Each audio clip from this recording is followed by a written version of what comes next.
Hi friends, welcome to our channel Viluppuram சமையல். இப்போ காரப்பொடி கருவாட்டு குழம்பு எப்படி செய்யலான்னு பார்க்கலாம். அதுக்கு தேவையானது வெங்காயம், பூண்டு, தக்காளி, கத்திரிக்காய், முருங்கைக்காய், உருளைக்கிழங்கு. வெங்காயமும் பூண்டையும் லைட்டாக மிக்ஸி ஜாரில் போட்டு கொரகொரப்பாக அரைச்சி எடுத்து வச்சுக்கோங்க. பூண்டை ஏன் நான் கொரகொரப்பாக அரைச்சேன்னா, முழுசாக போட்டால் எடுத்து வச்சுருவாங்க எங்கள் வீட்டில். அதனால் நான் அந்த மாதிரி அரைச்சி சேர்த்துருக்கேன். நீங்கள் அரைச்சி சேர்த்து பாருங்கள், டேஸ்ட் வேறு லெவலில் இருக்கும். சரி வாங்க குழம்பு எப்படி செய்யலான்னு பார்க்கலாம். அதுக்கு ஒரு கடாயை வச்சுட்டு அதில் கொஞ்சமாக எண்ணெய் சேர்த்துட்டு, தாளிப்பு வடகம் சேர்த்துட்டு, கொஞ்சமாக வெந்தயம் சேர்த்துட்டு, நம்ம கொஞ்சம் பாதியாக அரைச்சி வச்சுருக்க வெங்காயத்தை சேர்த்து நல்லா வதக்குங்க.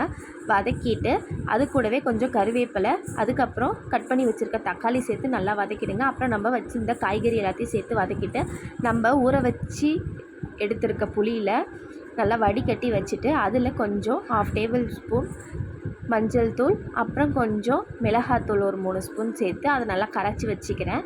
கரைச்சி வச்சிட்ட பிறகு அதுக்கப்புறம் நம்ம காயெல்லாம் வதங்கிட்டக்கப்புறம் லைட்டாக அதில் உப்பு சேர்த்துக்கோங்க. உப்பு ஏன் சேர்க்குறேன்னா, கருவாட்டிலே உப்பு இருக்கும். நான் எப்பவுமே உப்பு சேர்க்க மாட்டேன். ஆனால் குழம்புல கொஞ்சம் பத்தாமல் போய்டும். காயும் சீக்கிரம் வதங்கிறதுக்காக லைட்டாக உப்பு சேர்த்து புளி தண்ணியை ஊற்றி நல்லா கொதிக்க விடுறேன். நல்லா குழம்பு கொதித்து சின்ன சின்னதாக அந்த கொதி வருதில்ல, அப்படின்னா குழம்பு கொதிச்சிடுச்சுன்னு அர்த்தம். அதில் முட்டையை நல்லா பாயில் பண்ணி எடுத்து வச்சுருக்கேன். அதை போட்டு ஒரு கொதி வந்த உடனே கழுவி வச்சுருக்க காரப்பொடி கருவாடை அதில் போட்டுடுறேன்.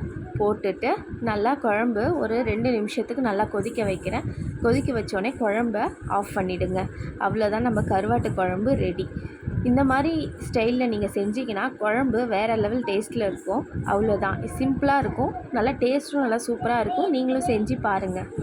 நெக்ஸ்ட் இதை சாதத்தில் போட்டு ஒரு முட்டையை வச்சு கருவாட்டு குழம்பு ஊற்றி சாப்பிட்டேன். செம்ம டேஸ்ட்டாக இருந்துச்சு. செஞ்சு பாருங்கள். செஞ்சுட்டு கமெண்ட் பண்ணுங்கள்.